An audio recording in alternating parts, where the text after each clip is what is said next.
Please kindly rise to receive the members of convocation.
Thank you very much. Please resume your seats.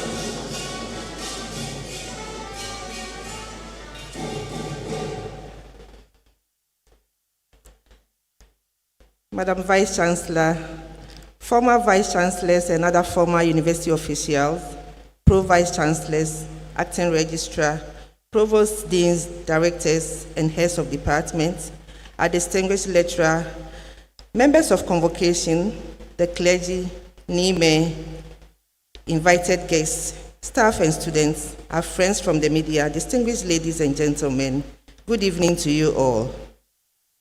I take it again, good evening to you all. The University of Ghana remains committed to its second strategic priority, which is impactful research. And it is for this reason that we are celebrating Professor Calys-Tagoe this evening. Professor Calys-Tagoe is the head of the Department of Community Health at the University of Ghana Medical School. This evening, Professor Calys-Tagoe delivers the first inaugural lecture for the 2025-2026 academic year and addresses the topic, Taming the Crab, Insights into Cancer Care in Ghana. I take the topic again, Taming the Crab, Insights into Cancer Care in Ghana. We all need insights into cancer care, and for this reason, we are so privileged to be here this evening. As we proceed with the program, please join me with a round of applause to invite our Acting Registrar, Mr. Fosu Ejei, to deliver welcome remarks and to introduce the chairperson for this evening's gathering. Let's welcome Mr. Fosu Ejei to the podium.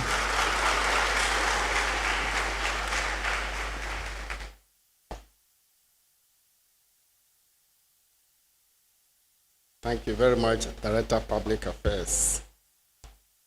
Madam Vice-Chancellor, Pro-Vice-Chancellors, and other officials of the University of Ghana, members of convocation, students, distinguished ladies and gentlemen, a very good evening to you all. I will take it again like Public Affairs Director. Good evening to you all. Thank you so much. We are indeed delighted that you are all able to join us, including those joining us on the live stream online.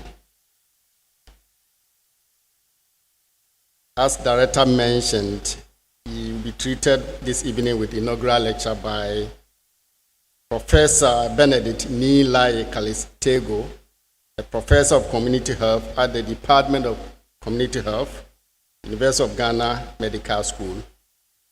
Inaugural lectures are a significant tradition and part of the university's calendar. And every academic who rises to the rank of professor is expected to deliver an inaugural lecture at this great university.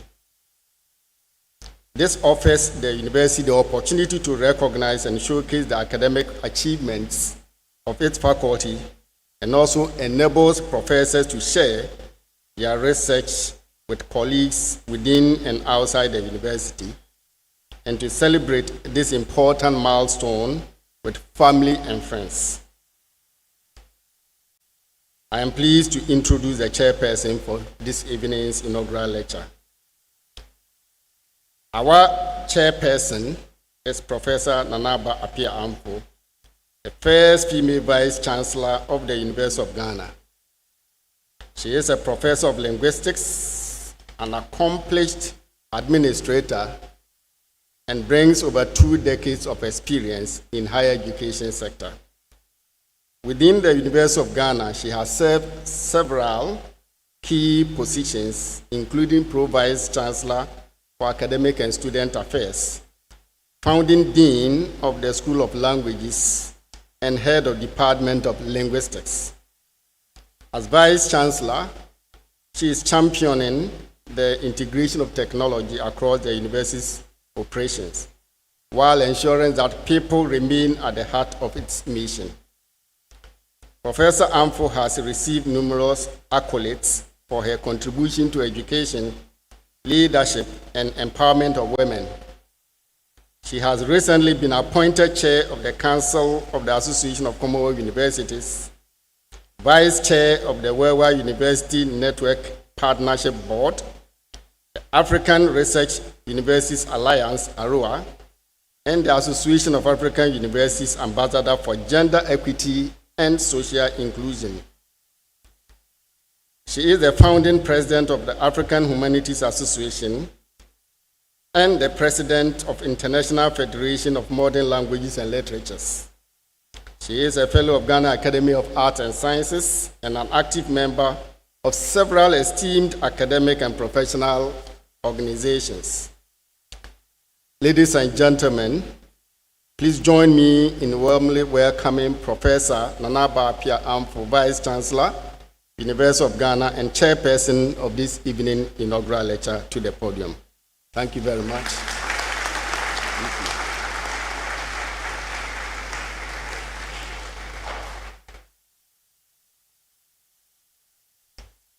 Thank you, Mr. Acting Registrar, Pro-Vice-Chancellors, Acting Registrar, Provosts, Deans, Directors, and Heads of Department, our distinguished lecturer, Professor Benedict Nii Laryea Calys-Tagoe, faculty, staff, and members of convocation, past and present senior officers of the university. I see some former vice-chancellors and former pro-vice-chancellor here, alumni and students, family, friends, and associates of the lecturer, representatives from the health sector, revered traditional rulers, eminent clergy, our friends from the media, invited guests, distinguished ladies and gentlemen. On behalf of the University of Ghana, It is my honor to welcome you to this inaugural lecture, a milestone that celebrates academic and public service excellence. Today's lecture, titled Taming the Crab: Insights into Cancer Care in Ghana, builds on a thoughtful and data-driven abstract prepared by our speaker. The abstract frames the problem clearly. Cancer is a growing national and global public health challenge, with low and middle income countries bearing a disproportionate share of deaths. Ghana currently reports tens of thousands of new cases and thousands of deaths each year, and projections suggest the burden will rise substantially if we do not act now. These realities lend urgency to our gathering. This evening, we will not only engage with a rigorous analysis of the epidemiology and biology of cancer, but also consider evidence-based practical pathways for prevention, early detection, treatment, palliative care, and system strengthening tailored to Ghana's context. By the end of this lecture, let it not be said that we were merely informed, but that we were stirred to action as well. And so now, ladies and gentlemen, permit me to introduce our lecturer. I'll read an abridged version of his profile. The full-length profile is in the brochure. Professor Benedict Nii Laryea Calys-Tagoe is Professor of Community Health with expertise in epidemiology, disease control, and surveillance. He's a distinguished physician, educator, and public health leader whose career spans clinical practice, academia, administration, international research, and faith-based service. His works reflect a deep commitment to advancing health equity, building institutional capacity, and mentoring future generations of health professionals. After attending Presbyterian Boys Secondary School, Presec, Legon, Professor Calys-Tagoe earned his BSc Medical Science and MBCHB from the University of Ghana Medical School and a Master of Public Health from the University of Ghana School of Public Health.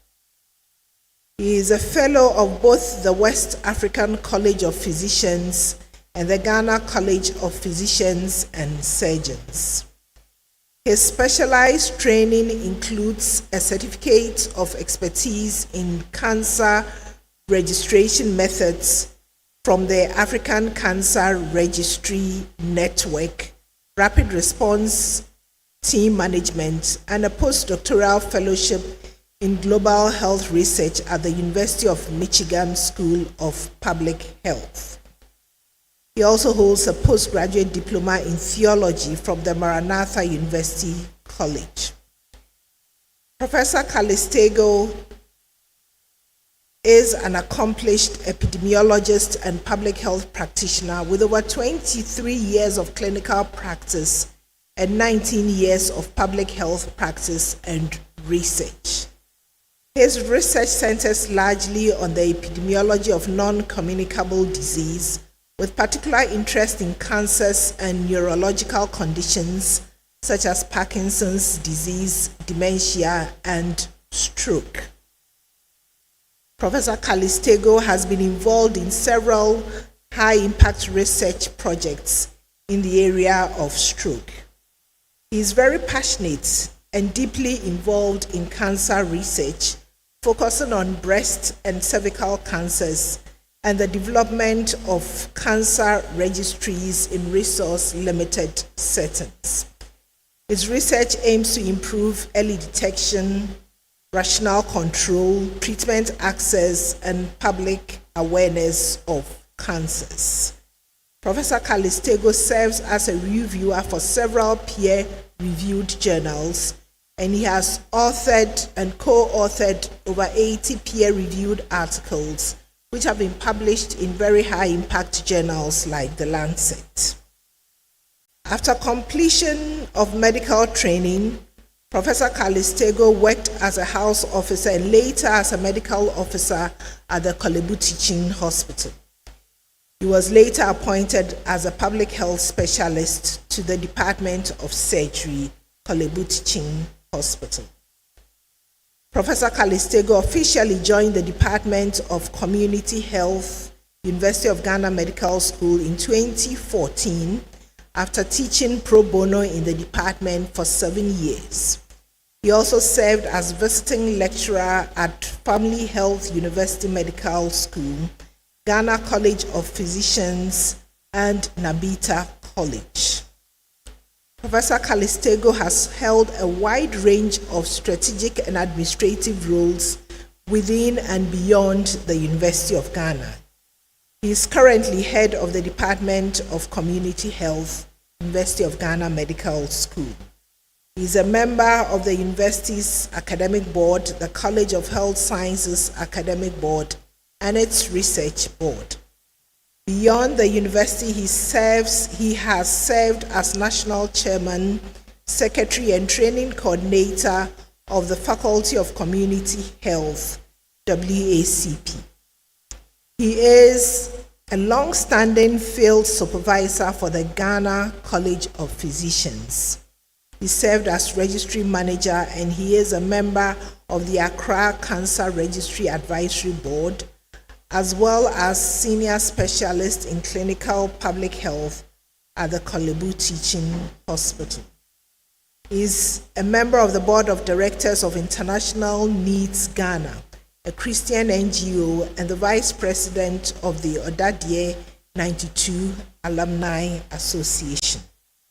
Professor Calys-Tagoe has served as consultant on numerous national and international health initiatives. These include the nationwide EPI Coverage Survey 2025, Global AIDS Monitoring Reports 2020, and polio eradication efforts with the World Health Organization and the Ghana Health Service.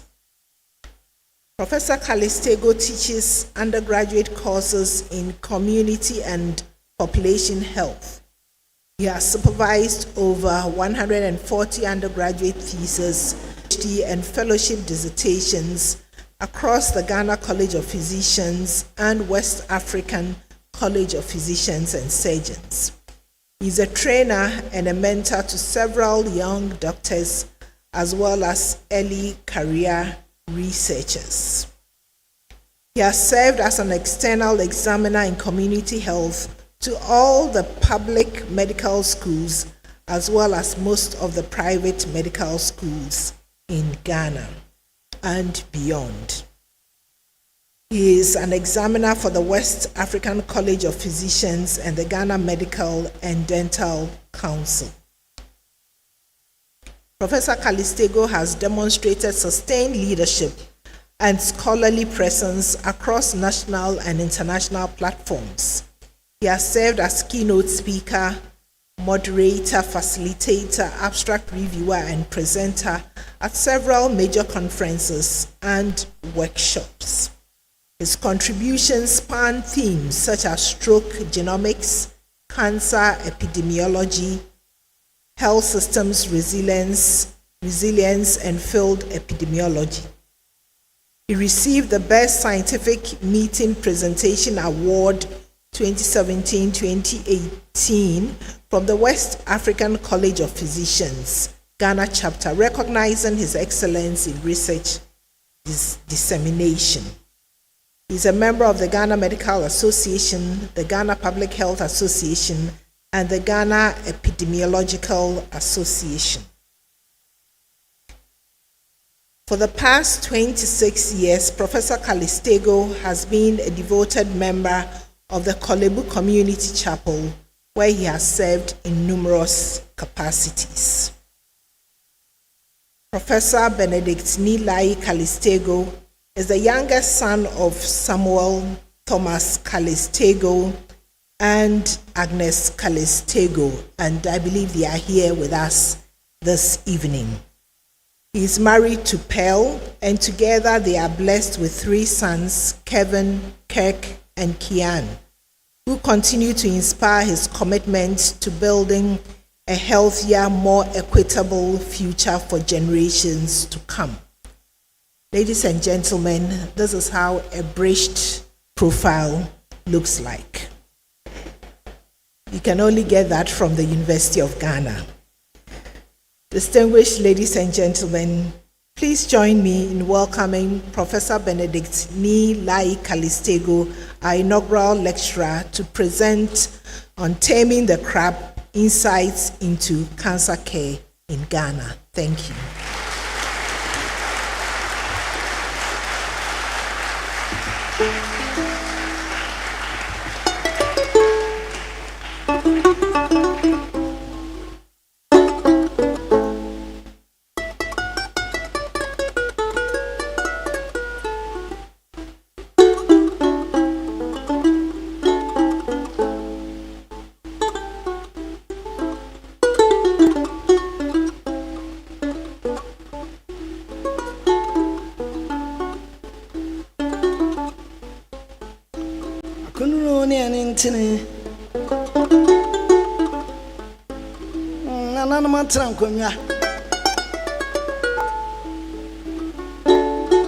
Amane meme asuafo amoa munyina kwaba enyina ni senti aya wao bamanu enyafo bintana ya wa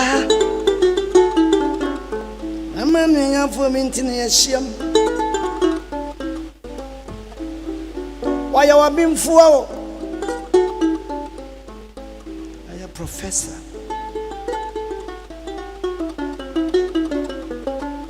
Benedict Nii Laryea Tagoe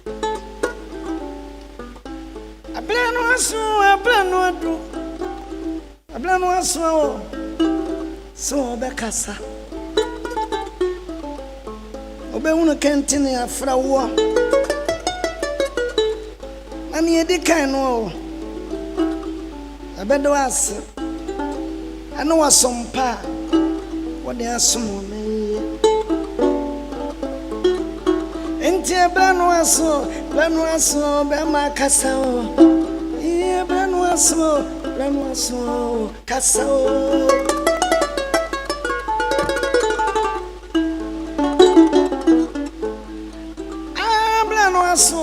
Blano dro kasa bema blano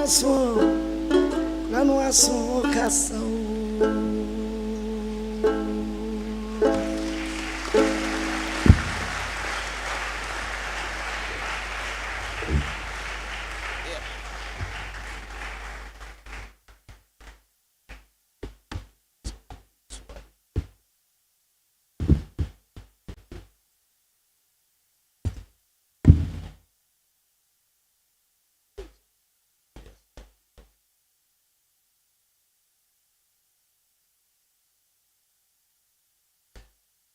Madam Vice-Chancellor, former Vice-Chancellors and Pro-Vice-Chancellors of the University of Ghana, Pro-Vice-Chancellors here present, Provosts, Deans and Directors, Heads of Departments, NIME, NAME, Members of Convocation, the clergy, family, friends, distinguished guests, my other dear fraternity, ladies and gentlemen, good evening. I'm really excited to have you all gather here this evening to provide the much needed support as I deliver my inaugural lecture. And I must say I have come this far through God's grace, hard work, and with the help of some giants who allowed me stand on their shoulders just so I could see a little further. And so before I proceed, I would want you to meet these giants of mine. We have Emeritus Professor Richard Beaku-Brichum. I call him my primary trainer. He facilitated my entry into residency training at a time when Kolebu was not willing to train public health specialists. He ensured I attended an interview I was never invited to. And I got a job that was never advertised in his department. And the rest, like they say, is history. Thank you very much, Prof. Brichum. And then we have Emeritus Professor Tom Robbins from the University of Michigan. I encountered Tom during my postdoctoral fellowship at the University of Michigan School of Public Health. He was my guide in my very early days of research, and I had my epiphany moment with him. Tom opened my eyes to the rudiments of research, and he was such a remarkable mentor. Thank you very much, Tom. Next, we have Professor Aaron Lawson. You rarely come across people who take interest in you and your well-being and career development without you asking, and really without having nothing in it. You know, typically in Ghana, when people would do things, they ask, what's in it for me? But he never asked what's in it for him. But that's exactly what he did for me. He is the reason I am in academia and the reason I am with the UG today. He was very deliberate in grooming me during his time as Dean of the Medical School and Provost of the College of Health Sciences, and has since remained one of my biggest cheerleaders. Thank you, Prof. Lawson.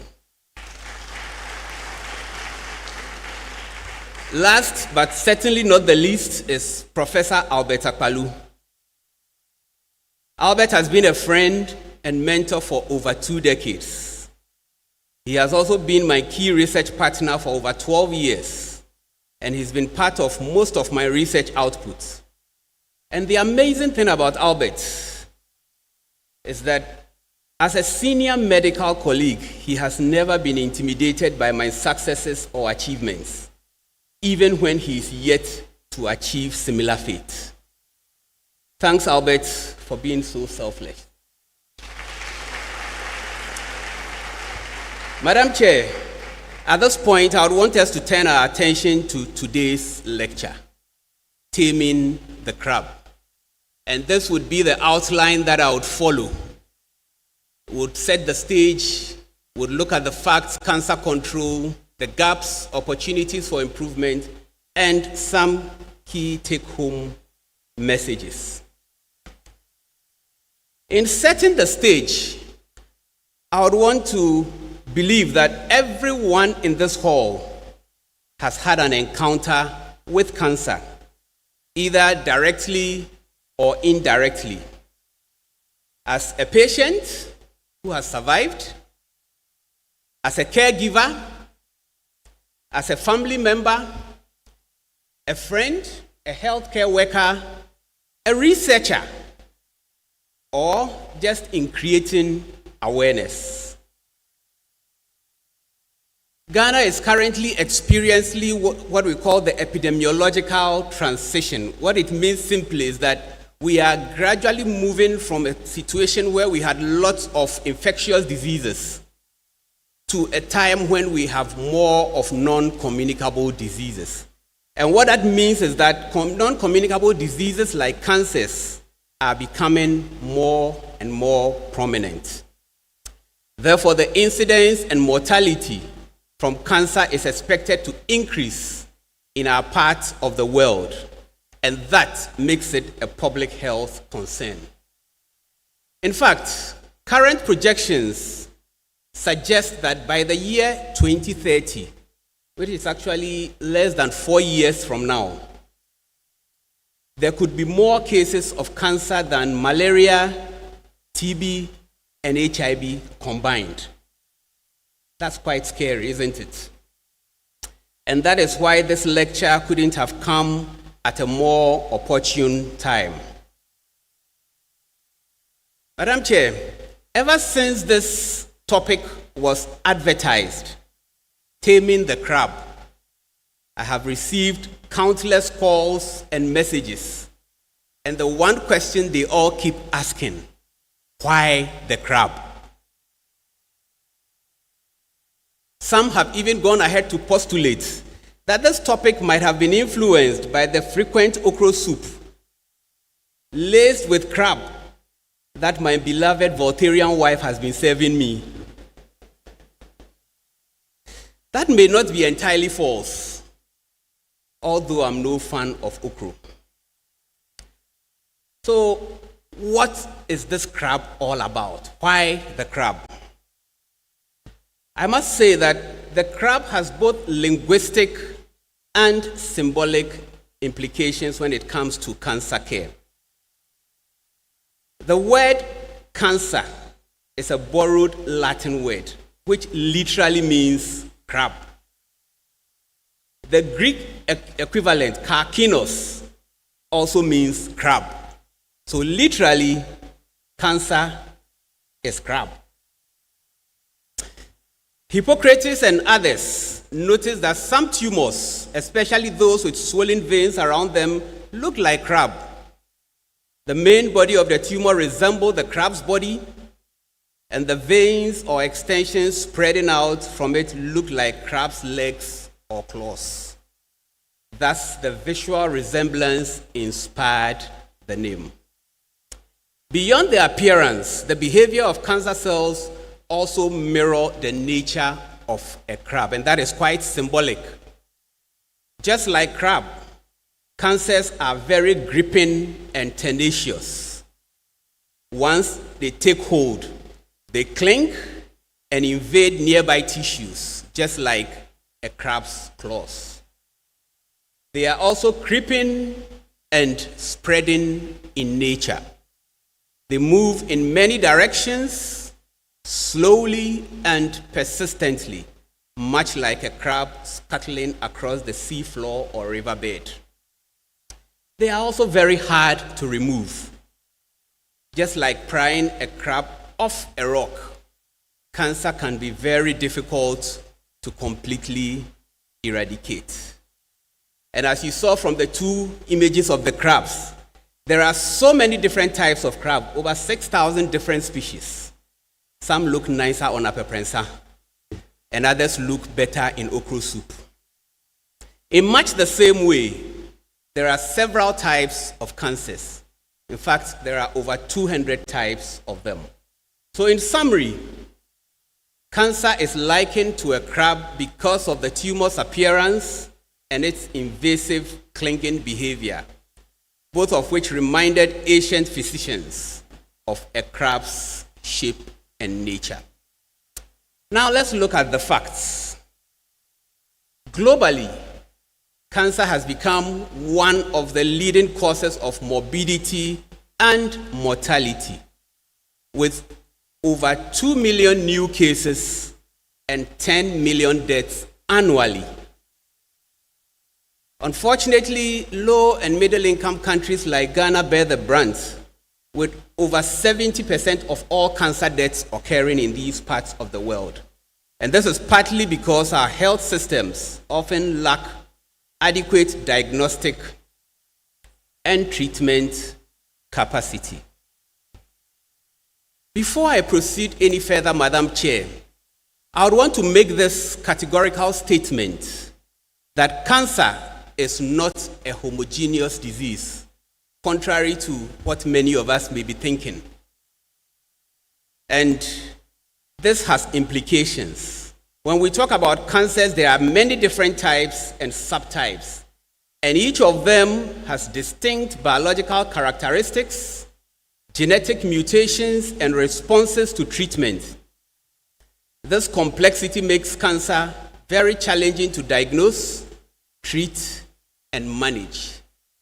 And in one of the earlier works we did at the Korle Bu Teaching Hospital, we critically looked at women who had presented with breast cancer.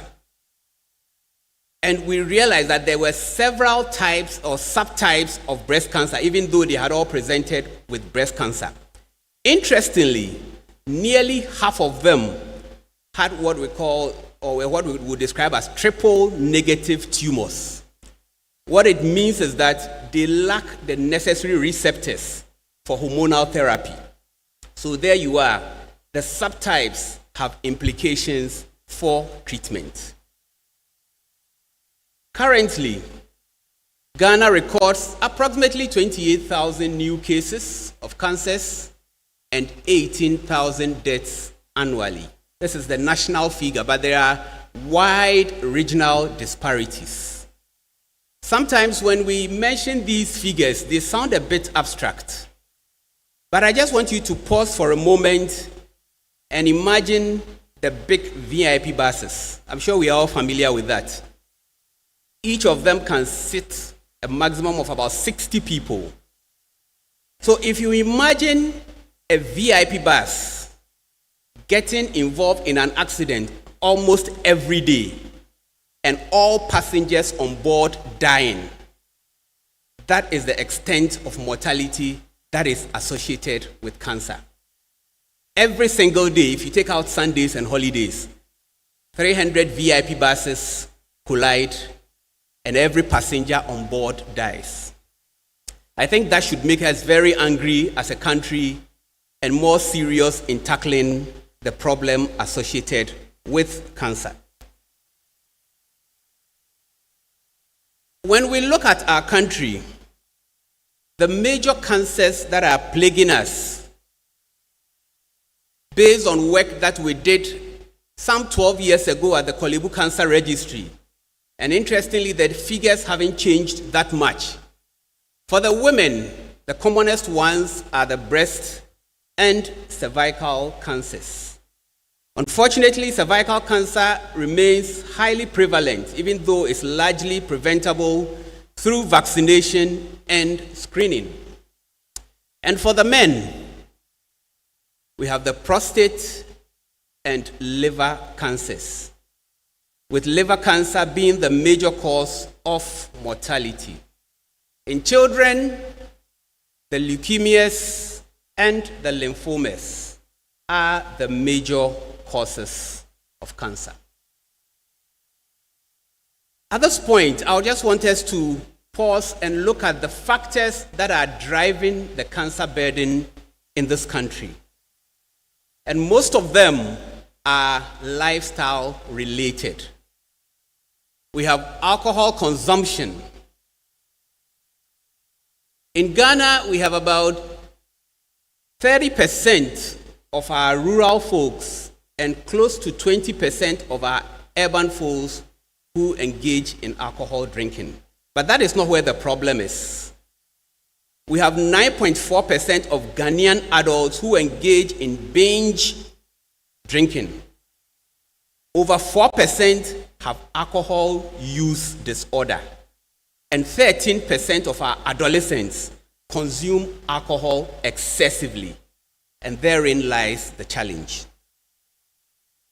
We also have a problem with tobacco as a risk factor. If you look within the West African sub-region, Ghana seems to have a relatively low use of tobacco. National prevalence of tobacco use is estimated to about 4.8%. That's quite low. But if you compute the numbers involved for a population of about 35 million people, then you would realize that this translates into about 1.7 million individuals who are exposing themselves to the risk of cancer. Obesity is another challenge. I know that in Africa we particularly like our women well-rounded. We always like to have something to hold. Interestingly, 20% of our men and almost 1 in every 2 women are either overweight or obese. Physical inactivity. It is described as the new tobacco. Many of us have become very sedentary, and technology has not helped. In the past, you would walk to your neighbor to deliver a message. Now you can sit in the comfort of your home, send SMS, make a call, control all gadgets in your house without moving a limb. And when you look at the WHO recommendations, which requires that we should be involved in at least 150 minutes of moderate intensity physical activity or 75 minutes of vigorous intensity physical activities per week. Less than 10% of Ghanaians meet this requirement. And I'm looking at the numbers here. 1, 2, 3, 4, every 10 I count, only 1 person meets it. Are you part of that 1, or you are part of the 9? We also have our aging population. Our demographics are changing gradually. People over 60 years now constitute over 6%, whilst those over 65 constitute 3.7%. This has increased from the 2010 figures where they were about 5.6. Then we have the environmental exposures. Key among them is galamsey. It's been one of the very topical subjects these days, and it's one of the areas where I started my research. Galamsey leads to the release of heavy metals like arsenic, cadmium, chromium, and to a less extent, mercury. These are known to be cancer-causing. Then we have the infectious agents, hepatitis B, hepatitis C, and the human papilloma virus. If we take hepatitis B, prevalence in Ghana ranges between 2.9 to 13.6, while that for the human papilloma virus ranges between 4.3 in the general population to as high as 33% among the female migrant headquarters, those we popularly call the Kayaye. And these are the same people who will not have what it takes to access cancer diagnosis and treatment. Then we have the low awareness and misconceptions associated with cancers. With respect to the work that we've been doing in some communities in Accra, we actually interacted with an urban fishing community just last year, and we came across quite a number of misconceptions. And this is a community just 2 kilometers away from Kolebu.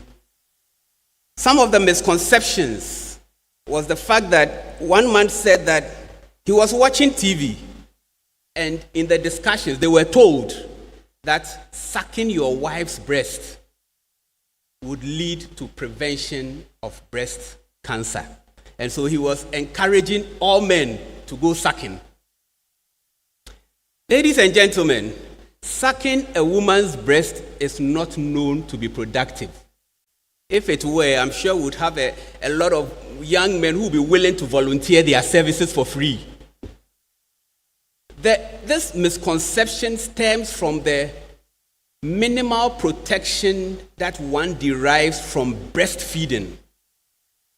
Now, breastfeeding is known to provide some minimal degree of protection. And this protection is not from the sucking activity, but rather from the hormonal changes that are associated with breastfeeding. So if you go sucking with no hormonal change, you are only satisfying your pleasures. At this stage, Madam Chair, I would want us to look at cancer control in Ghana. When we look at the cancer control framework, it's a continuum that involves 6 steps. There is the prevention and risk reduction, early detection and through screening, accurate diagnosis, treatment, survivorship and rehabilitation, And then we have palliative and end-of-life care. Effective cancer control requires an integrated system across all these domains. And strengthening the continuum is essential to achieving high-quality cancer care nationwide. Madam Chair, when it comes to cancer control and public health teaching, cancers are often grouped into 3 thirds. We have the first third, that is those that are said to be preventable. And this is through reduction of exposure to the risk factors such as tobacco use, harmful alcohol use, reducing obesity, and engaging in more physical activity, and also dealing with the infections, mainly through vaccinations. And then also reducing exposure to occupational and environmental carcinogens. So this group of third,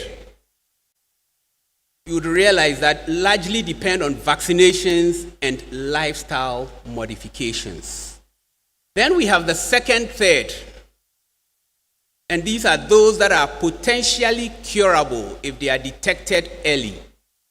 This is largely achieved through screening, like cervical cancer, breast cancer, and early diagnosis and effective treatment. The final third are those that require palliation. And these are those cancers that are diagnosed at advanced stages or those with limited curative options.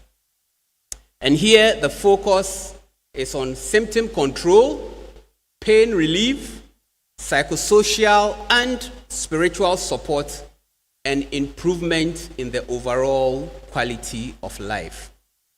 And I must say that these boundaries of the thirds are not fixed. They may overlap. So you may have a cancer being preventable and curable, or curable and palliable, depending on the stage of diagnosis and the context.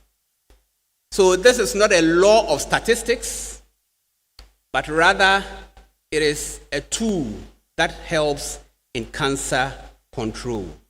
And if we look at the Ghana-specific implications for this rule of thirds, in practice, we have more than a third of cancers in Ghana that could be preventable. And that prevents us a window of opportunity in taming this crab. This we could achieve with effective public health interventions, which already exist. Madam Chair, I want us to now look at our preventive strategies. The primary preventive strategies depend largely on immunizations for the infection-related cancers, like the cervical cancer, where we are immunizing people against the human papilloma virus. And then hepatitis B vaccination, which reduces the incidence of liver cancer. It also involves rigorous tobacco control measures and public education. When we turn our attention to screening, I would look at the 2 female cancers, the ones that occur commonly in females, the breast and cervical cancer. For breast cancer, clinical breast examination usually occurs during the awareness creation months, what has come to be known as Pink October. However, unfortunately, after the campaign, most of these activities die down and screening becomes more opportunistic. And that is a missed opportunity in taming the crab. We also have limited mammography capacity, and these are largely centered in our tertiary facilities within the urban centers. For cervical cancers, visual inspection with acetic acid or Lugol's iodine as a screening tool is available in many of our districts. But when it comes to the high-performing tests, like the HPV DNA testing, this again is available in very selected facilities within urban centers. and they are quite pricey. So, clinical breast examination is for checking lumps and physical changes, and the goal is for early detection. And for the next slide, viewer discretion is advised as we look at cervical cancer detection using visual inspection with acetic acid. When you look at the image on your right, you would see patches of whitish areas. That is what we describe as aceto-white, and that's what you would find when you have cervical disease. On the left, it looks red and shiny, and that's what the normal cervix looks like. You can only visualize it using a speculum. We looked at screening uptake in this country in the work we did. We looked at the uptake of pap smear as part of the work we have been doing, and interestingly, uptake was very low. Just 2.4% of Ghanaians had ever had pap smear. We did a similar thing for mammography, and again, the uptake was just 3.6%. When we come to the cancers in the men, liver and prostate cancer, there are no structured screening programs. We sometimes have opportunistic PSA testing. And for liver cancers, whenever the clinician has an index of suspicion, then we would take blood samples and test for alpha-fetoprotein, which is a marker, and guided by ultrasound.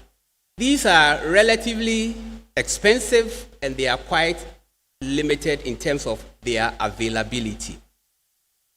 So our screening programs remain largely fragmented and opportunistic.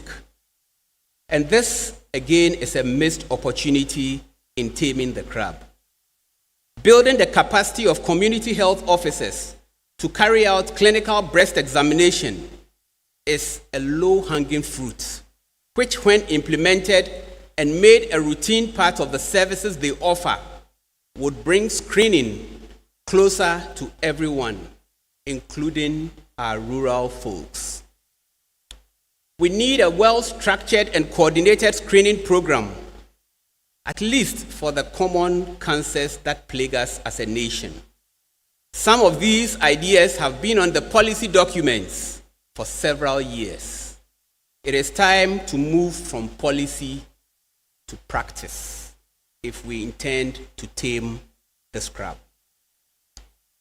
Madam Chair, I would want to turn my attention now to the diagnosis landscape.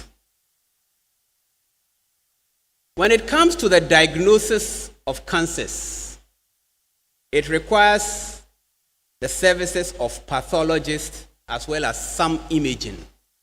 Unfortunately, we have very limited pathology services, and that leads to a long turnaround time. If you take the premier hospital, Korle Bu Teaching Hospital, Korle Bu has only 2 pathologists in active service currently. And there are about 3 or 4 others who have retired. Some have actually double retired. They retire at 60, come on contract, retire at 70. But they are still rendering the much needed services because of the lack of numbers. We have inadequate imaging capacity, and the few that we have are again situated in the urban centers of Accra and Kumasi, and to a lower extent, Tamale. This situation obviously leads to some delays. The high out-of-pocket payment does not help matters either. Cancer screening and diagnosis can be very pricey and can erode years of investment. All these compound into delays in the diagnosis. These delays result in late presentation and ultimately poorer outcomes and poorer survivals. We'll now turn our attention to the treatment modalities. When it comes to cancer treatment, it requires multidisciplinary approaches.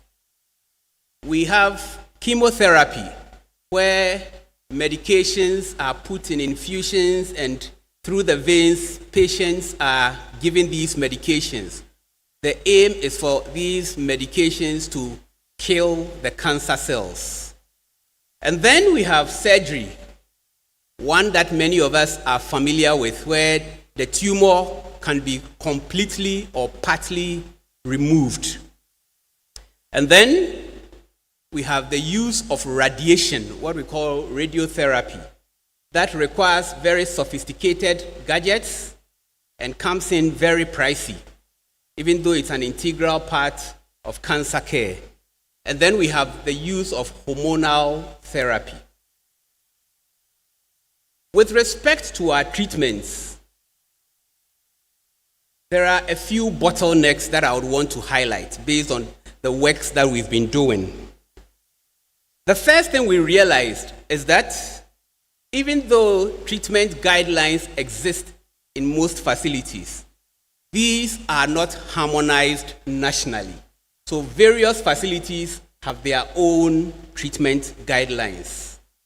And the shortage of specialized personnel does not make matters any easier.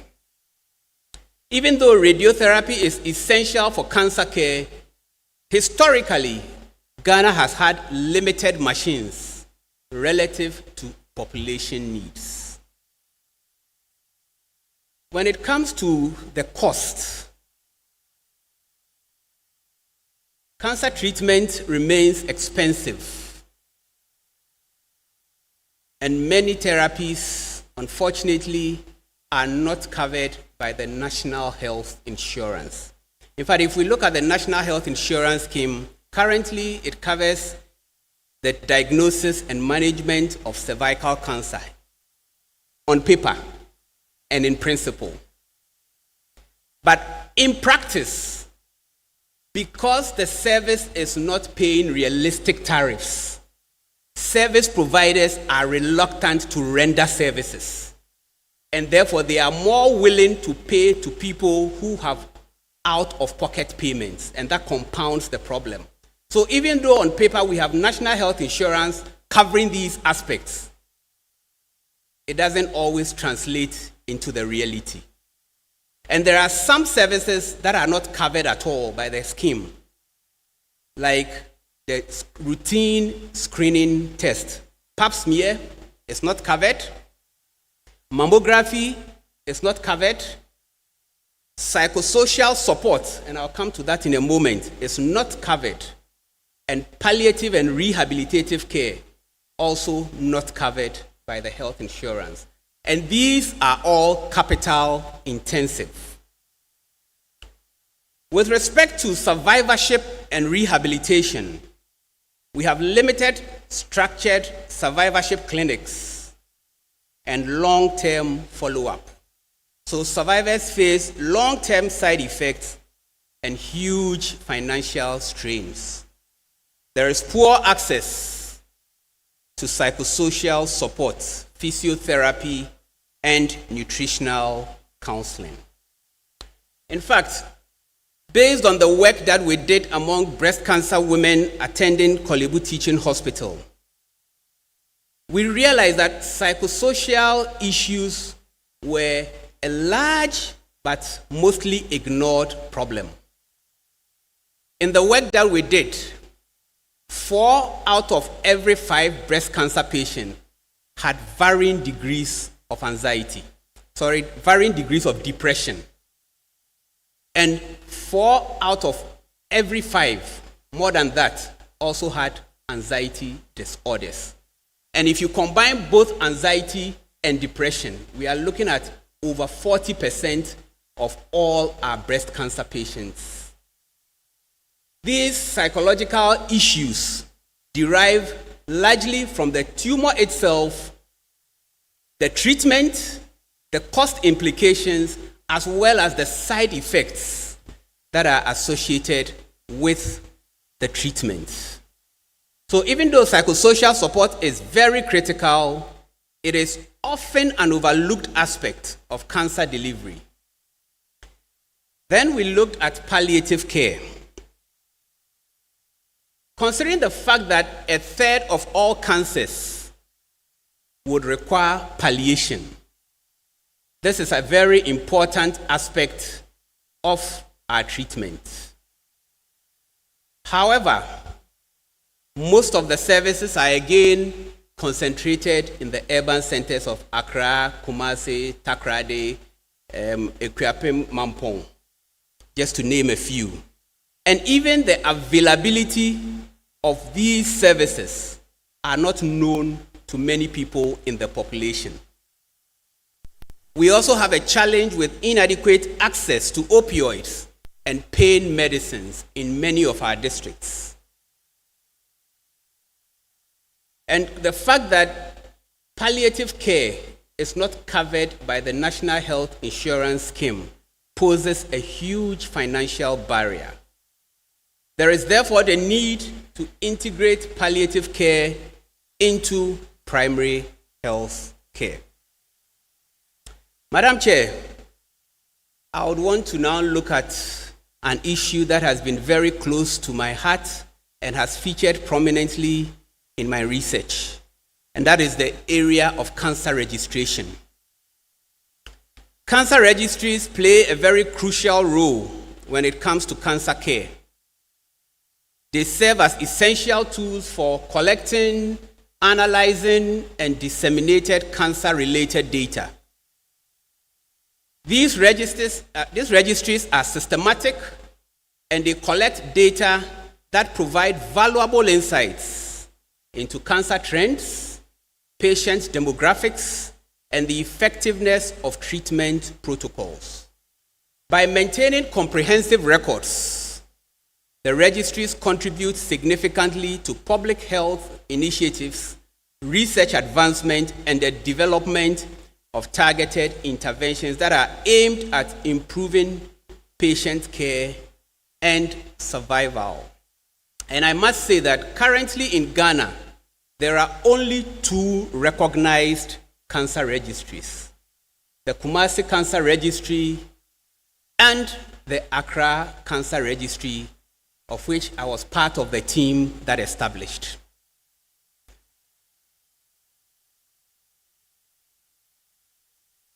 The issue about registration, and I'm going to share our experience with the Accra Cancer Registry.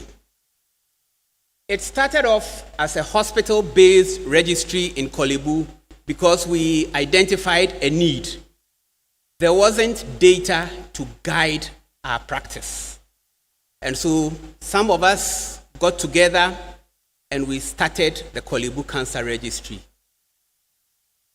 The challenge, as always, has been funding. In 2016, we partnered with colleagues from Stanford University, and based on the funding that was made available, the registry was expanded to cover 9 specified districts within the Greater Accra region, unlike other registries in the past that did not have a defined catchment area. And that was one of the key success stories of the Accra Cancer Registry. But as it's the case with every project, the funds would run out. There hasn't been national commitment yet. And so as we speak currently, the Accra Cancer Registry is in coma. It's been admitted to the ICU and requires urgent resuscitation. And I want to use that opportunity to make that national call that we come to the rescue of the Accra Cancer Registry. Based on all these observations, I would want us to look at the gaps in our cancer care. And to help me do that, I want to use the WHO cancer elimination strategy. I would look at that and then we'll tease out some of the gaps. When it comes to cancer elimination, WHO has put together a strategy, what they call the 90-70-90 goal. And this is supposed to be achieved by the year 2030. The first 90 in this goal is for girls to be vaccinated with the human papilloma virus by the time they are 15 years of age. So we expect that at least 90% of girls by age 15 would have been vaccinated with the human papilloma virus. We are also expecting that our women, by the time they turn 45, would have been screened, 70% of them would have been screened with a high performance screening test, like the HPV DNA test. And for these women that are screened, those found to have cervical disease, we expect that 90% of them will receive treatment. How is Ghana faring? If you take the first 90, we haven't done badly at all. According to our EPI program, we have achieved 84%. Oh, I think we can put our hands together for us.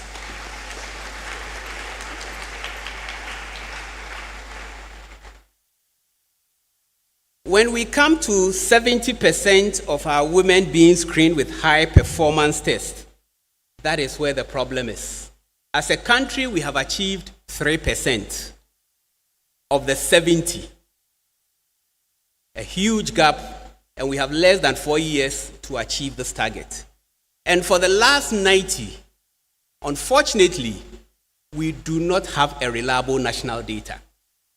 And that is largely because our cancer registries are not as functional as they are supposed to be.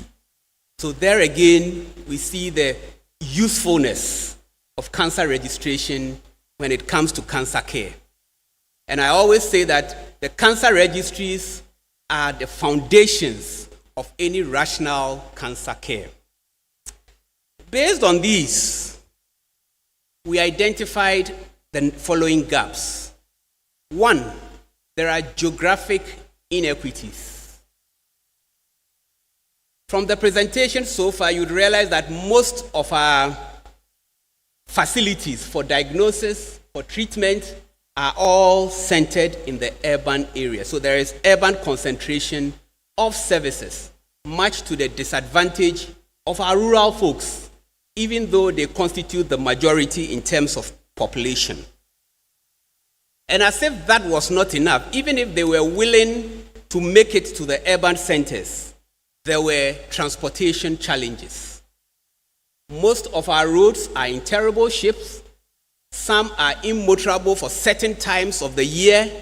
And there are certain rural areas we refer to as overseas, because they are literally cut off from the rest of the country whenever the rains come down and the rivers flood their banks. So these people are denied opportunities to cancer diagnosis and cancer care. Those are geographic inequities. Then we have the health system challenges. And I'm just putting them under 4 big headings. Limited infrastructure, including the lack of adequately functioning cancer registries, and the shortage of our workforces. I've already alluded to the few number of pathologists. This is just one category of the workforce that is needed in cancer care. The high out-of-pocket cost is also another big challenge. And in that area, I'm aware there is a new kid on the block, popularly known as the Mahama Care. But the challenge is that Mahama Care would need data to inform its operation, and that data is currently non-existent. All these culminate in late diagnosis. We again looked at a number of patients with breast cancer. We looked at their health-seeking behavior.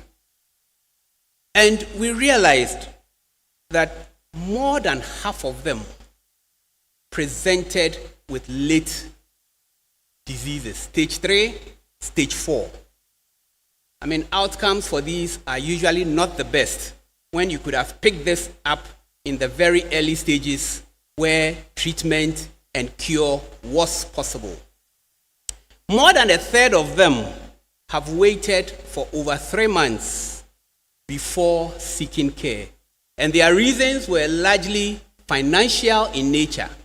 A few have decided to do health shopping. So they have tried alternate medicine and other remedies, and they only came when they didn't find the needed solutions. Well, having highlighted the problems, which is something we are very good at doing as a country, I don't want to stop there. We want to proffer some solutions based on the works that we have been doing. And these are what I call the low-hanging fruits.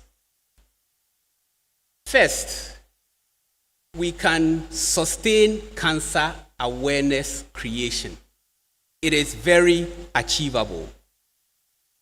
Beyond the dedicated months, for example, Pink October for breast cancer, November for prostate cancer. I'm not sure many of you even know that November is month for prostate cancer.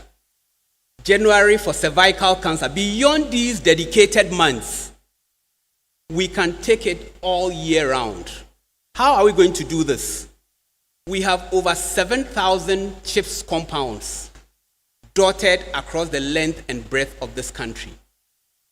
If we take awareness creation and clinical breast examination, we can easily empower our community health officers who man these CHIPS compounds. If you assume that each CHIPS compound would encounter 5 clients every day, with the 30 days in a month, within a month, they are reaching out to 150 people. Multiply that by the 7,000 plus CHIPS compound, gives us over 1 million individuals being encountered at the primary care level. It's not rocket science. And we already have what it takes to achieve that.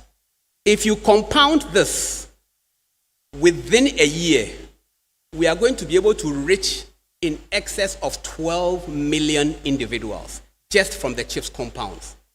If we even assume that 50% of these are repeat visits, we will still be doing in excess of 6 million every year. That is beside whatever would take place at the health centers, the district hospitals, and the regional and tertiary facilities. So just by empowering our community health officers, we can reach a lot more Ghanaians with cancer awareness creation. Using the same approach, we can intensify our screening activities. I am aware that Dr. Kofi Efa and his team at the Bator Catholic Hospital are actually training various cadre of health staff in the diagnosis of cervical cancer and to be able to handle minimum treatment. I don't know if this is a national initiative, and I'm not sure who is funding it, but I think it's a step in the right direction and needs to be applauded and sustained. We would also need to upscale our immunization. We are doing well in that area, but we would need to improve our hepatitis B and human papillomavirus vaccination. And ultimately, we should look at integrating palliative care into primary health care. These, as I have just demonstrated, are easily achievable with the current resources that we have. They do not require any sophisticated equipment. What should be our key priorities? Financing has been a major gap in cancer care, and therefore I would recommend that we consider expanding our insurance coverage. Is the NHIS capable of doing this alone? Are they willing to pay more realistic tariffs so that service providers would also be willing in offering realistic care? We wait to see. When it comes to the Ghana Medical Trust Fund, aka Mahama Care, is yet to be rolled out, but I have already seen some inherent challenges, and I would want those in charge to take note. One of the key things about Mahama Care is that patients would only be rolled onto the program upon recommendation of a specialist. By the time a cancer patient is getting to see a specialist, the delays have already occurred because they would have to go through screening, they would have to go through diagnostics, and they would have to now see a specialist for the treatment. So waiting to be recommended by a specialist may not address the current shortfall we have with respect to diagnosing and screening. Again, being the flagship program of a political party, I am not sure its sustainability going forward. But again, time will tell. However, we need to find innovative ways of enhancing our insurance. Could we start looking at a tier system where beyond the basic health insurance, people will be made to pay additional premium based on their risk so that there will be more funds available? These are worth considering. We also need to have data-driven planning. I cannot overemphasize the role of cancer registries. We are not able to have a reliable national data because of the absence of well-functioning cancer registries. This is something that we need to take up as a country and run with. Every year, it comes up on the budget for the non-communicable disease. But unfortunately, that is where it has remained. We also need to plan our workforce for cancer training. I have mentioned the pathologists, but not only that, we need to look at the whole gamut. Our pathologists, our oncologists, the surgeons, palliative care experts, and our psychologists should not be left out because of the huge psychosocial burden that is associated with cancer care. Madam Chair, as I prepare to wrap up, I want to leave us with a few key take-home messages. I would want to remind us that cancer burden is rising in Ghana. That is a reality. It doesn't sound very pleasant, but that is the reality. But the good news is that more than a third of our common cancers that we experience in Ghana are preventable because they are largely infection-related or lifestyle-related. And that gives us a window of hope in taming the scrub. Early detection through a sustainable national screening program is very essential. And ultimately, data-driven planning through establishment and sustaining of cancer registries is very critical in taming the crab. And in that respect, looking ahead, I intend to collaborate with the relevant stakeholders so that we can have well-functioning cancer registries going forward. This collaboration has already started as we have engaged the program manager and the program for the non-communicable disease control. Madam Chair, in conclusion, I would want to say that for now, we may not be in a position to eradicate cancer, but we definitely have what it takes to significantly reduce its incidence, mortality, and overall impact. And indeed, with these tools, we can tame the crab. Thank you all very much for your attention.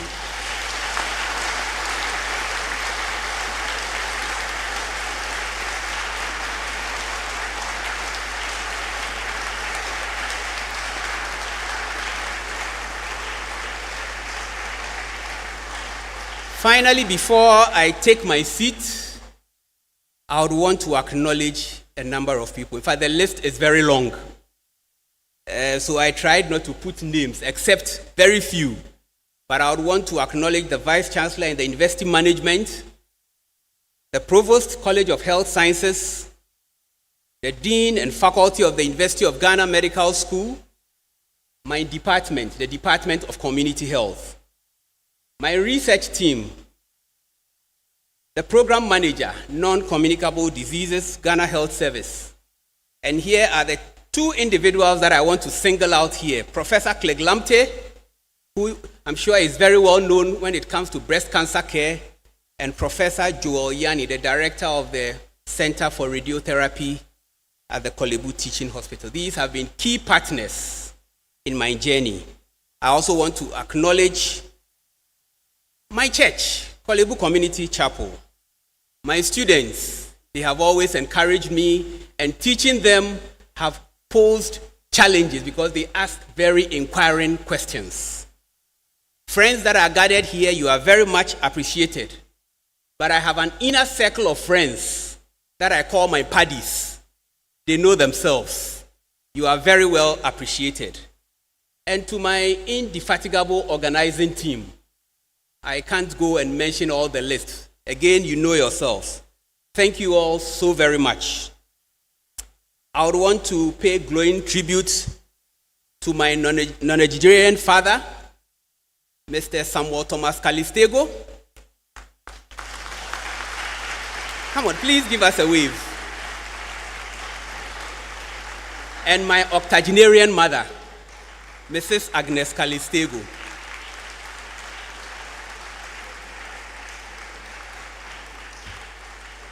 And finally, I want to acknowledge the sacrifice and commitment and support of my immediate family. My three lovely sons, Kevin, Kek, and Kian, and the senior house mistress of our boys' dormitory, my lovely wife, Pearl. Thank you for all the support. Thank you, and God bless us all.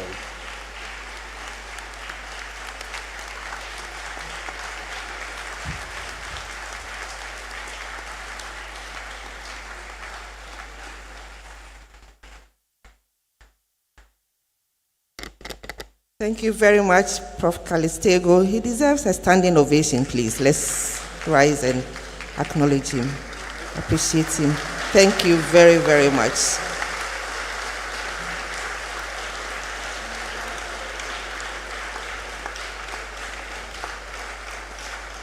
Thank you. Kindly resume your seats. I honestly feel appalled, both appalled and guilty by this lecture. I feel appalled by the data given, the financial challenges that we face, the geographical inequities, and the inadequate personnel that we have in the field of cancer. It's really appalling. There's a lot more that Prof said. You were all here, you heard him. And I feel guilty because I think I'm not doing enough to take care of myself. And I believe that you also feel the same way. Prof, this lecture is really a wake-up call to all of us. It's a wake-up call to us to invest in our health. Let's give him another round of applause. We are so grateful to you.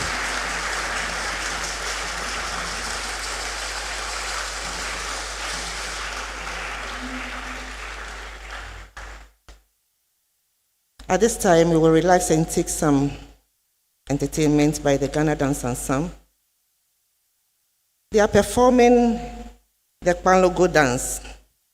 Kpanlogo is a recreational dance and musical form originating from the mid-50s among the urban youth. It is flirtatious in nature and expresses love. Let's welcome the Ghana Dance Ensemble as they perform the Kpanlogo dance.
Thank you very much, Ghana Dance Ensemble from the Institute of African Studies of this university. Thank you for the Kpalongo dance.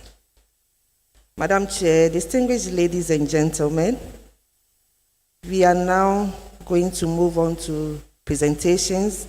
But before we do that, please, I would like to acknowledge some personalities among us. We have two of our former vice-chancellors here. We have Emeritus Professor Ivan Adai-Mensah. Professor Adai-Mensah, thank you very much for joining us. Emeritus Professor CNB Tagoe, thank you, Prof. We also have a former Pro-Vice-Chancellor for Research, Innovation and Development, as well as former Vice-Chancellor for University of Allied Health Sciences, Professor John Japon. Our distinguished professor acknowledged some of the former provosts of the College of Health Sciences. I have a number of them here. We've met Prof. Lawson already. He's seated at my far left. We also have Reverend Professor Andrew Seth Ayeti, a former provost of College of Health Sciences. We have Professor Yautete here with us, also a former provost there. I spotted Professor Ayekumi among the members of convocation. He's also a former provost. Thank you very much for joining us. We are privileged also to be joined by Nii Ajay Kofi IV Lashikitele. Thank you very much, Nii. And we have fellows and members of the Ghana College of Physicians and Surgeons here. Please, can you give us a wave? Thank you very much for joining us. And then fellows and members of the West African College of Physicians. Thank you. We have the Director General of Ghana Health Service here with us. All right. Let me move to the Registrar of Medical and Dental Council. Okay. Presec, please give us a wave. We thank you very much for the interest you show in our programs. We are very, very grateful. We hosted you for the 2026 Agri-Fraser Gadgetsberg Memorial Lectures, and you are here again today. We are very grateful to you. Okay. I will now move to the presentations, and I believe that we are going to meet some more people. First on my list, I would like to invite the College of Health Sciences. That is where Prof is coming from. College of Health Sciences. Please mount the stage.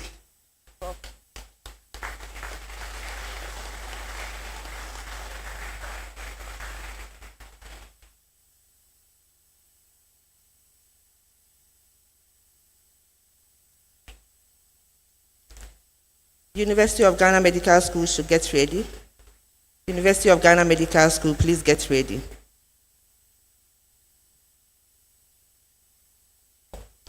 While UGMS is coming, Department of Community Health, please get ready.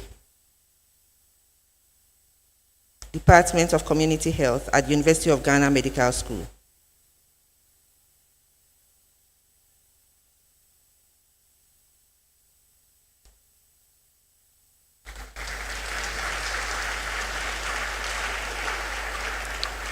We also have the School of Public Health. Please get ready. School of Public Health. And then AFNET. Please get ready as well.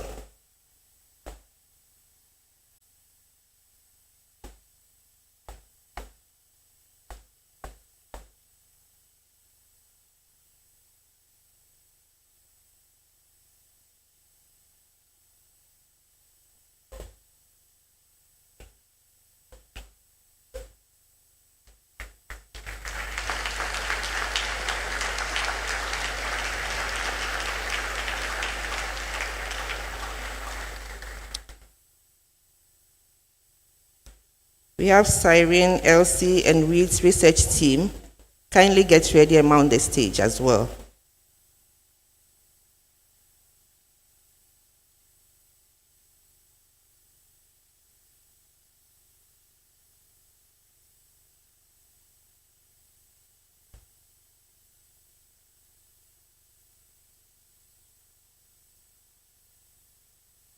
Please, those standing there, if I've mentioned please come, your group, kindly come. International Needs Ghana board and staff, get ready as well.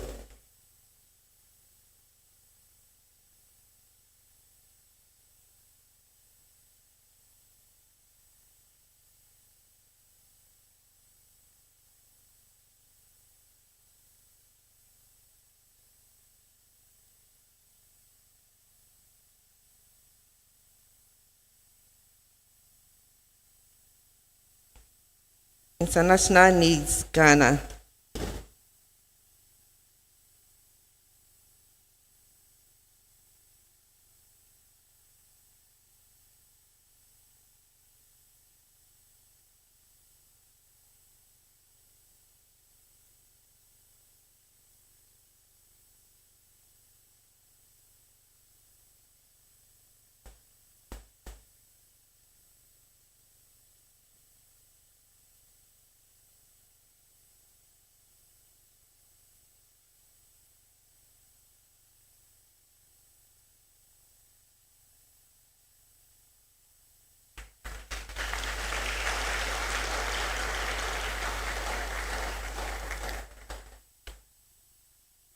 While the next group is coming, Kolebu Community Chapel Men's Fellowship and Paddies, please get ready.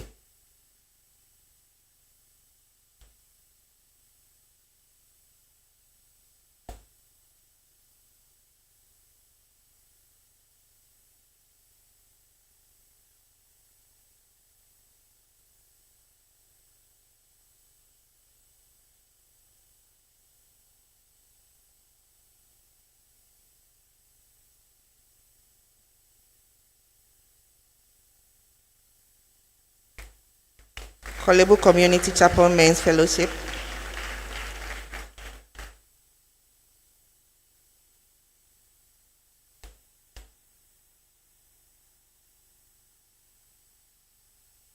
And while they are coming, UGMS class of 2002 and other year 92 groups, please get ready. UGMS class of 2002 and other year 1992 group.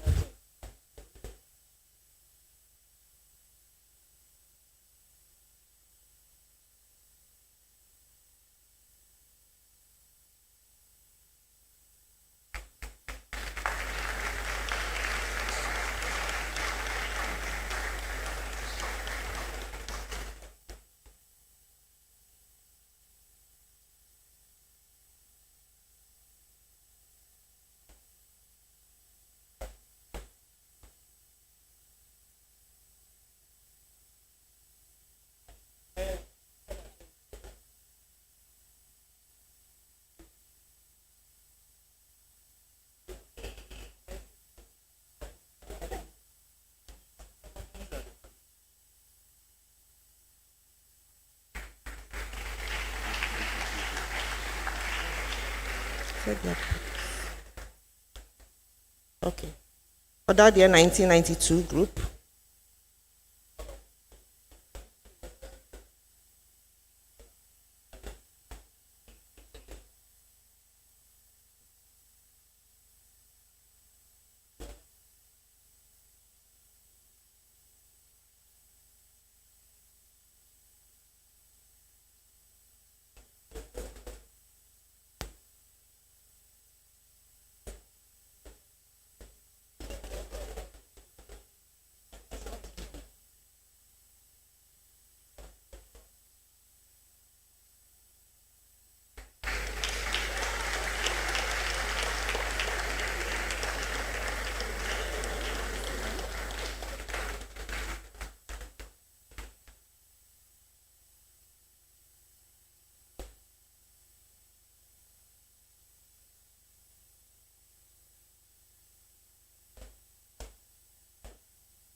Other year 1992 group.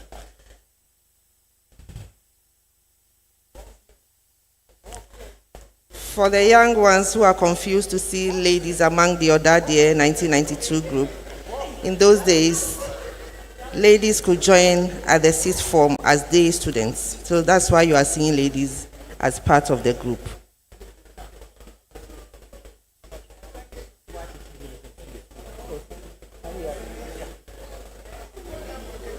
Please face the cameras, please.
Thank you very much. You may now take your seats. Thank you. While they are taking their seats, I will invite our official beverage sponsor, Promasidor. Promasidor, please mount the stage. Before I invite Prof's family, I'm inviting our official beverage sponsor to make a presentation to Prof. Promasidor. Promasidor Ghana Limited.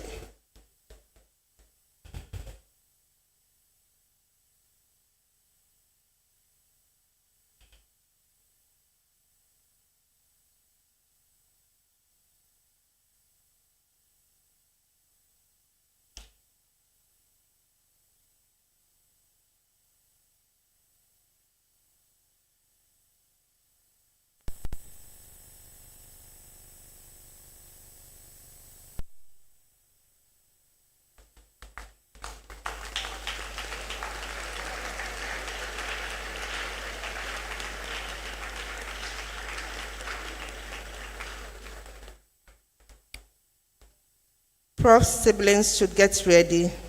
His siblings and their spouses, please get ready. I invite you now to make your presentation, please.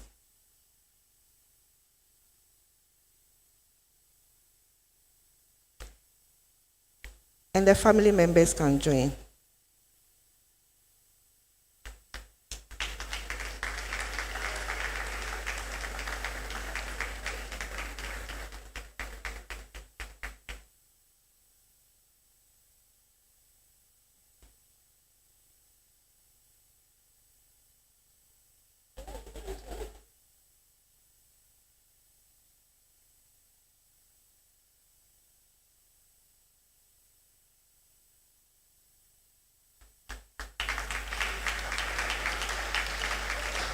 Please face the cameras for us.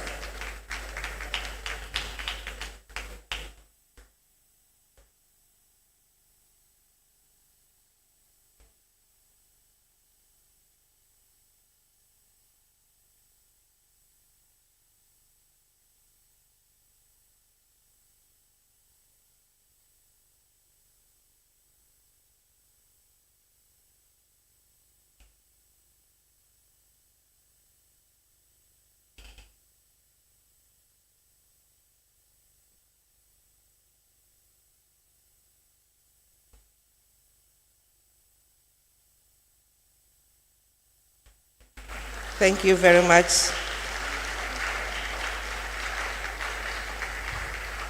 Thank you very much.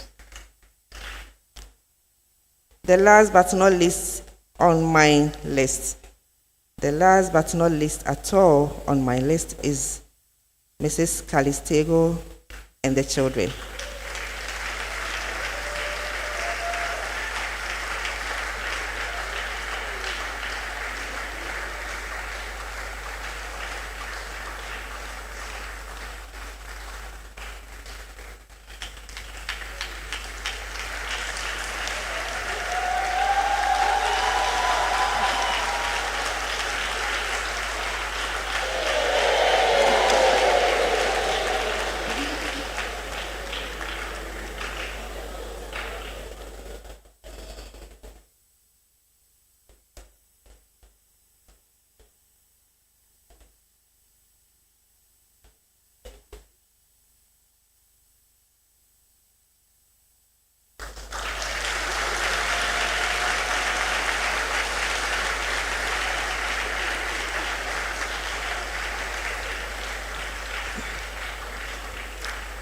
Thanks to you all. I know there are a lot more people who have presentations to Prof, but we couldn't capture all of you. Couldn't invite all of you here. There's a desk out there. When we step out, kindly do your presentation. Thank you all very much.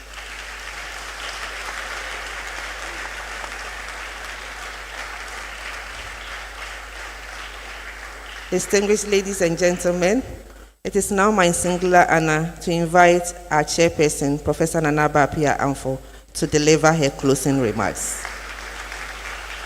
Please let's clap until she reaches the podium.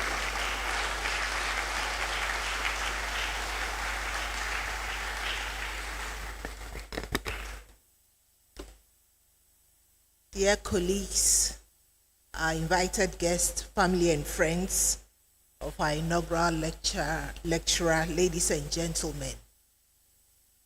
It's been a rich, sobering, but ultimately hopeful lecture that has been so eloquently delivered by our lecturer this evening, and he does deserve our applause.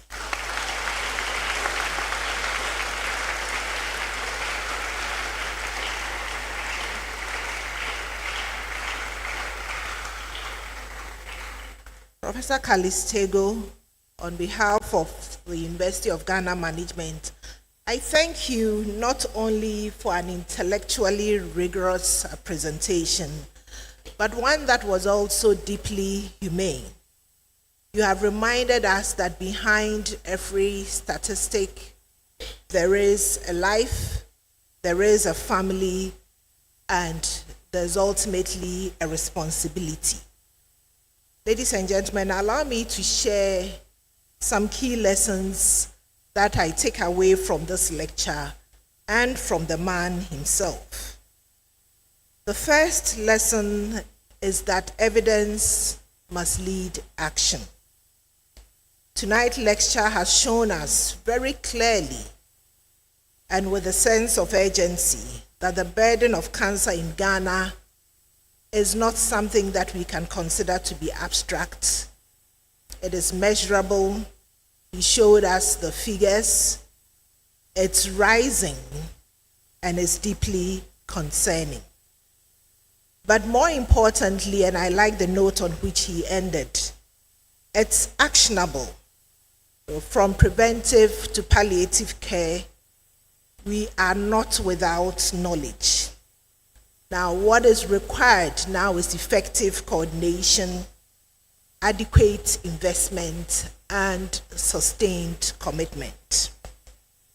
The second lesson for me is that the strengthening of our health systems is very crucial, because your health system is only as strong as the weakest link. He took us through the entire continuum. He talked about prevention, screening, diagnosis, treatment, survivorship, and end-of-life care, palliative care. And he reminded us that gaps at any point weaken the system. So we can't be satisfied with doing well with prevention, but not so well with screening or diagnosis or treatment.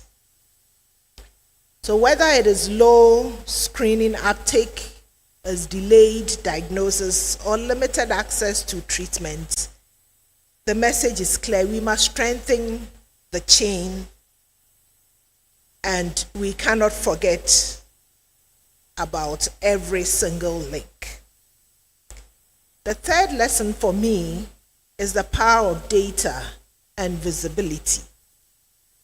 Prof. Calys-Tagoe, your work in cancer registries, and by the way, this is the first time I'm hearing about cancer registries, maybe because they are in coma and we need to resuscitate them. So your work in cancer registries and surveillance reminds us that what is not counted is not known and cannot be prioritized. So data is not just about being technical. It's even important for us to be able to deliver adequately on political programs. It's about being strategic, and it is essential for equitable planning and delivery. We saw the inequities that he referred to. In many ways, data is how we give voice to those who might otherwise remain unseen. The fourth lesson for me comes from Prof's life and his work, and linked to the importance of mentorship and capacity building. He introduced us to his giants. That was an acknowledgement that he himself is a product of mentorship. He's benefited greatly from mentorship.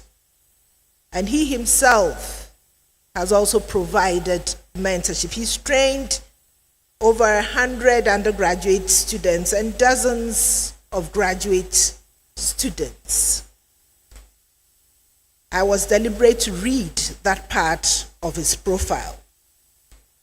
It tells us that impact is not only measured in publications, but perhaps even more importantly in people, in those who will carry forward the work that you have started, expand it, and even sometimes surpass what you have done.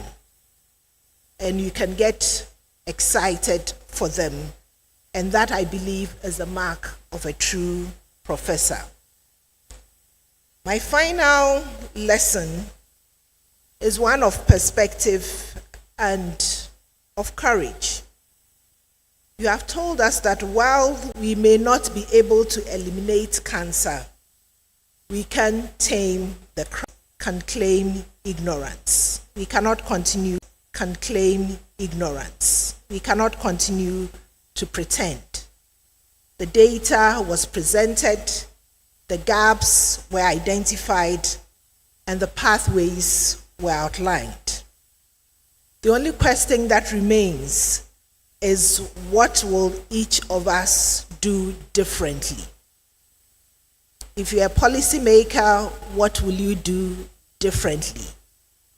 If you are in the position to provide finances, what will you do differently? If you are a lecturer, a student, or a teacher, what will you do differently? But for all of us, I'm sure that we are having a rethinking of our lifestyle choices, which in many cases would require some changes. Prof, your statistics on obesity and so on are quite scary. 1 in every 2 Ghanaian women is obese. I've always queried this. I don't know where you're getting this information from the global north. Maybe we need to, determine our own BMIs.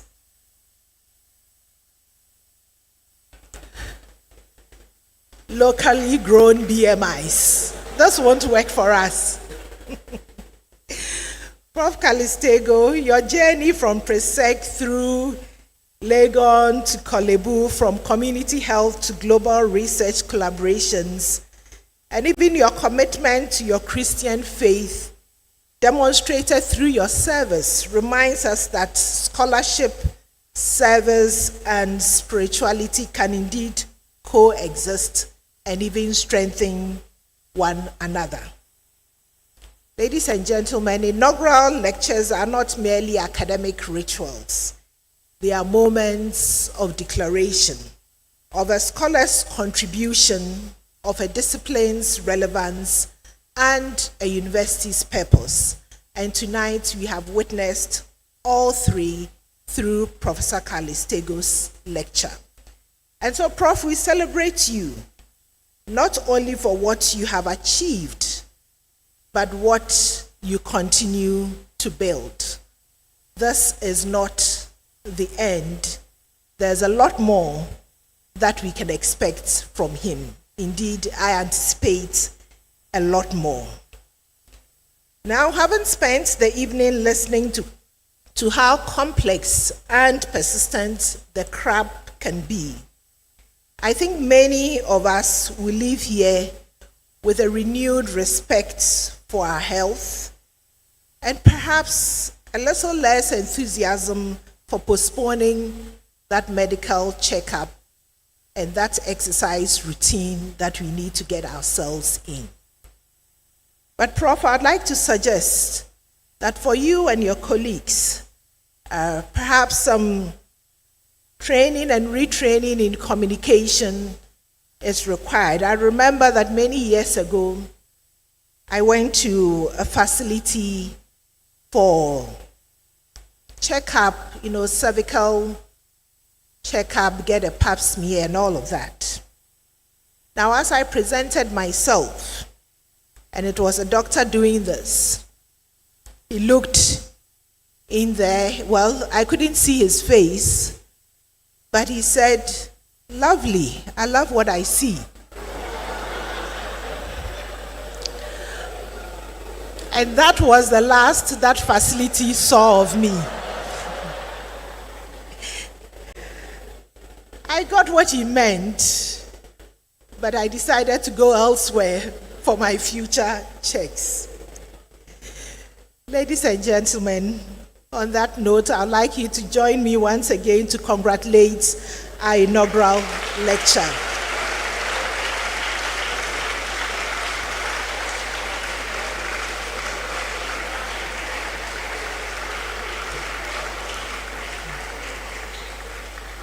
He has so eloquently delivered. He did not only enumerate the challenges, but he did give us hope. Thank you and have a good night.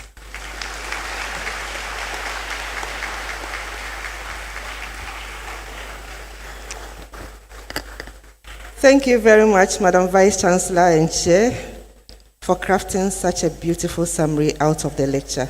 If you heard nothing at all from the lecture, you would have heard what the Vice-Chancellor shared. Please let's appreciate her once more.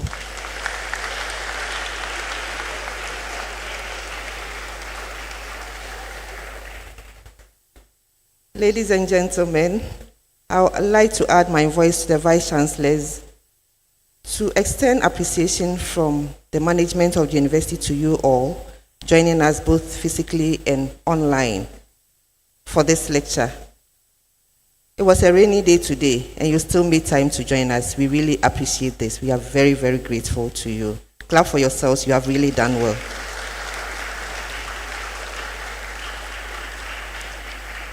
We feel very honored to have Promasidor Ghana Limited as our official beverage sponsor.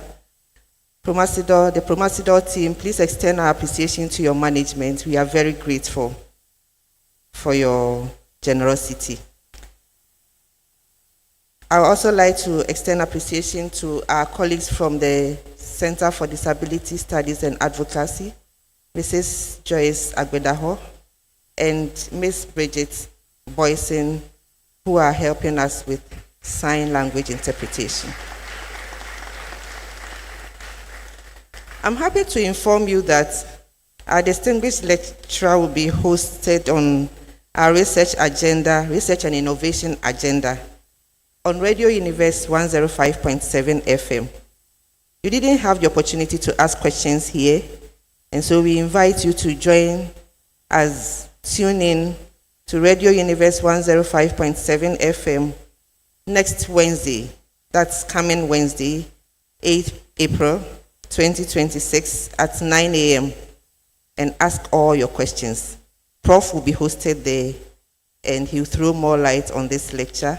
So come with all your questions and concerns and take answers to them.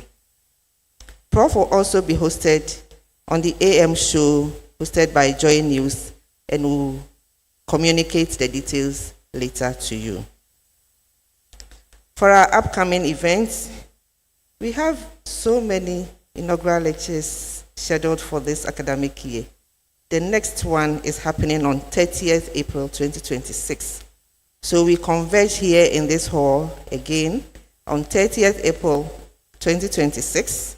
And this lecture will be delivered by Professor Nicholas K.T. Dai. He's the International Programs Coordinator at the College of Health Sciences.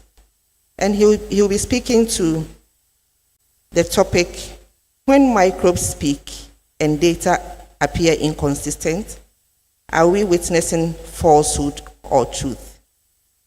When microbes speak and data appear inconsistent, are we witnessing falsehood or truth?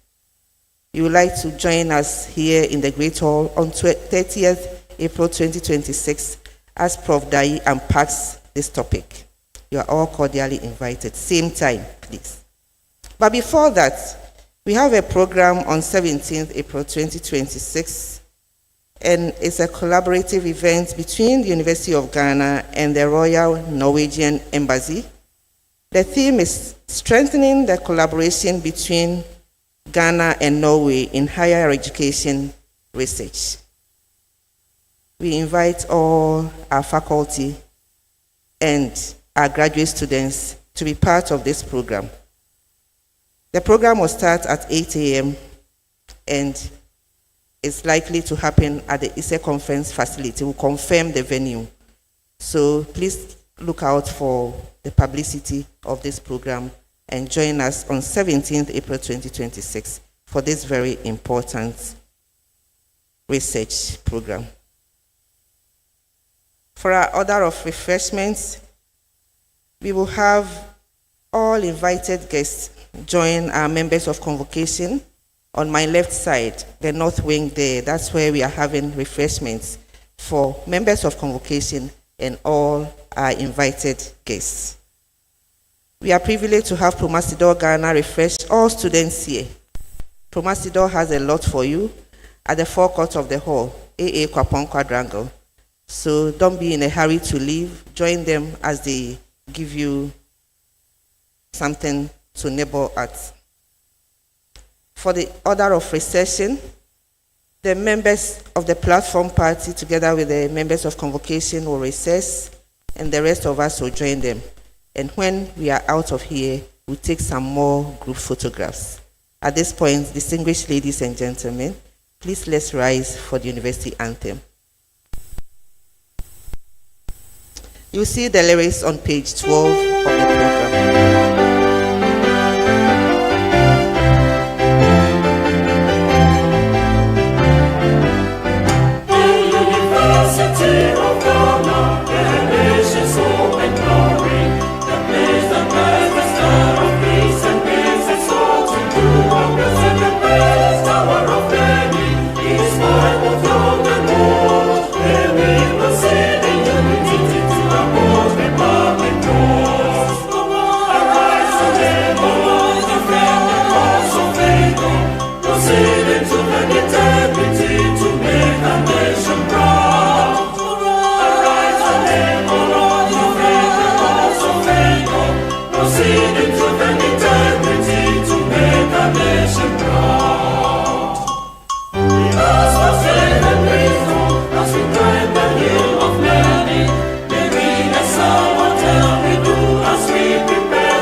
Please let's remain standing as the platform party recesses.